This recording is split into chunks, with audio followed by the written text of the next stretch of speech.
The snipers are perched on the ridge up high, and the spies are all cloaked.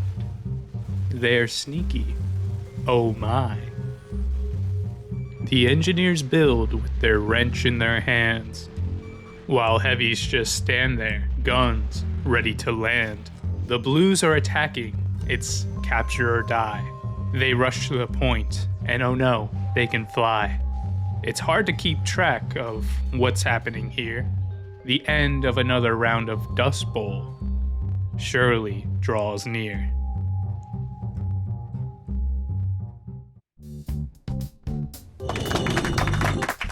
Hello, my name is Twister and welcome to TF 2Night. The poem you just heard was from Frank Tinkleton, before his fall from grace, of course. May he burn in hell for what he did. What makes a good map? Is it the game mode, the colors, the community that lurks within? Does size matter? Well, I'm gonna figure that out by going to what some might consider the worst map in the game and others just simply can't get enough of. We're going to Dustbowl on TF2 tonight.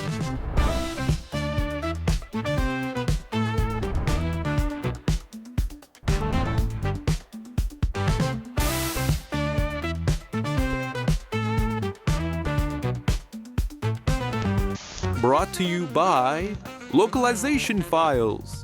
Tired of rundown games? Don't feel like updating them? Well, just hit them with the spray of localization files and they'll be good as new. Localization Files. Save your dying games today. Alright, let's take a look at what the community has to say about this place. When we open the door, swirling whirlwinds of soil beat against us unmercifully, and we are glad to go back inside and sit, choking in the dirt. We couldn't even see the streetlight just in front of the house.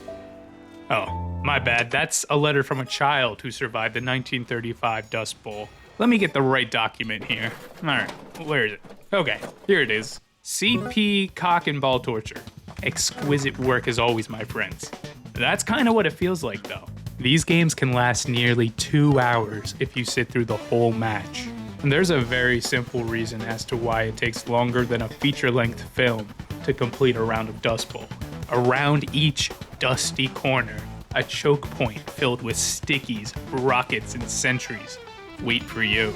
Ubered pyros chug along in its tight cavern. Snipers unblinkingly stare down chokes without ever pressing W, A, S, or even B. Gamers will put their lives on the line to destroy a sentry gun, just to have it replaced with a level 3 when they get back from spawn.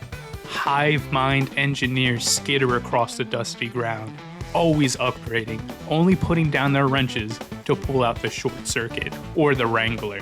Every step of this map is fought over, and a mistake by the attacking team can be disastrous.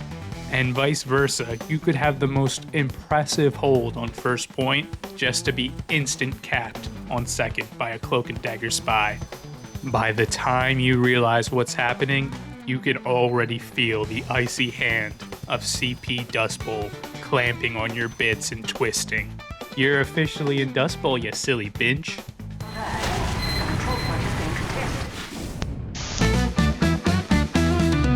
Random crits. Are they random? Leading researchers at Gravel Institute have come to the conclusion that it might have to do with your krungle size.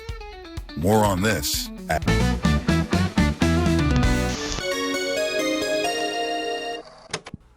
kill streaks. When the number goes up, my brain is feeling good. We did it. I'm not the only one pursuing that good brain feeling either. A lot of people say the reason why they like this map is because they can rack up a bunch of kills by spamming the chokes. And who is better at spamming than Soldier and Demo? No one, you dummy. In Dustbowl, you don't even have to see the enemies to do girthy big boy damage.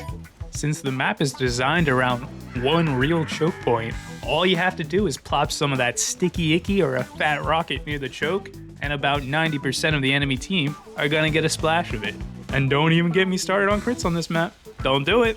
Some of the body counts on a single crit sticky could put my glorious king Uncle Dane into cardiac arrest. Dustbowl is on a strict spam diet.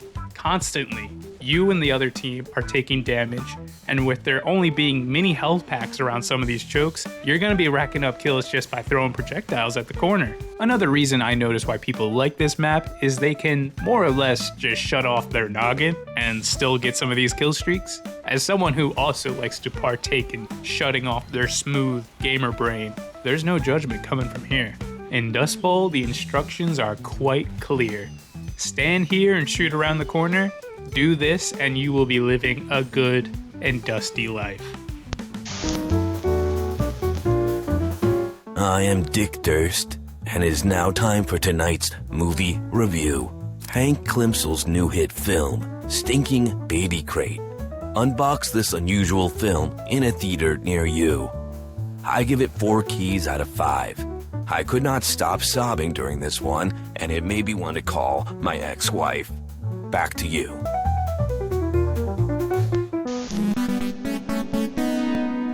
Oh hey, I didn't see you there. Ever notice familiar faces on maps like Harvest, Upward, or 2Fort? Some people just can't get enough of their favorite maps. Dustbowl is no different. From the 2 days that I exclusively played on Dustbowl, I saw some very familiar and sometimes furry faces. We had a Brony, who was a prolific demo main, always had the stickies in the right spot, that crazy little fella.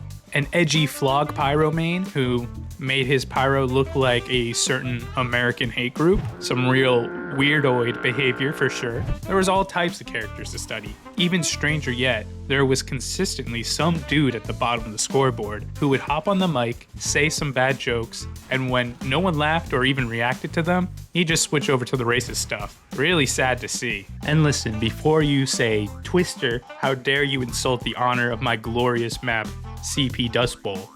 I'm not saying that everyone was like that. There were definitely some chill, nonchalant people wandering about, quietly saying laid-back things into the mic, and they were great to talk to. There was, dare I say, an aura about them, as if all the stereotypes of a TF2 player were cranked up to the max settings. The weirdoids were even weirder than usual. The chill dudes were chilling harder than they've ever chilled before. The strange was stranger on Dustbowl. The funny was hilarious, and it was unlike anything I had experienced on a casual server.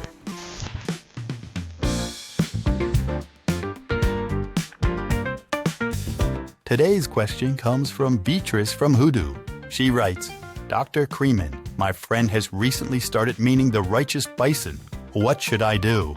Oh no, that's not good. Not good at all. Well, Beatrice, I hope you and your friend have had a good run, because it's finally time to put them down. Thanks for asking.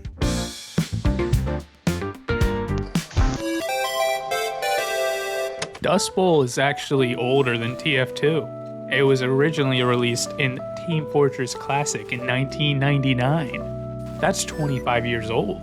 Dustbowl is old enough to rent a Kia Forte, but too old for Drake to be interested in. In all that time, people have gotten much, much better at TF2. And because of this, the flaws in TF2 have been magnified. Before I was to end my stint in Dustbowl, I asked my fellow Cro-Magnons why they love Dustbowl. And to my surprise, I was gifted with 2 beautiful responses. The first answer came from a local chill, nonchalant guy. Shout out to this guy. He was always chill, and believe it or not, he was also nonchalant. The guy wrote, I'm brain dead, and I played this map when I was 11 years old. Although this was a funny response, I'll give it to him. I found it very endearing as well. Sure, the map is one big choke point, and maybe you can just shut off your brain and do very, very well for yourself. But to some, Dustbowl is their home. That's where they learned to love TF2. They formed friendships, made memories, and continue to love and cherish this map till this very day, despite its flaws. I don't know how I didn't think of this possibility sooner. I myself was raised on a 24/7 turbine, for God's sake, and that map is a shithole. But it's my shithole, goddammit. I made friends, memories, learned to love TF2 on turbine. Even though the flaws are numerous, it will always have a place in my heart. Then the second answer came in and validated my prior beliefs about this map.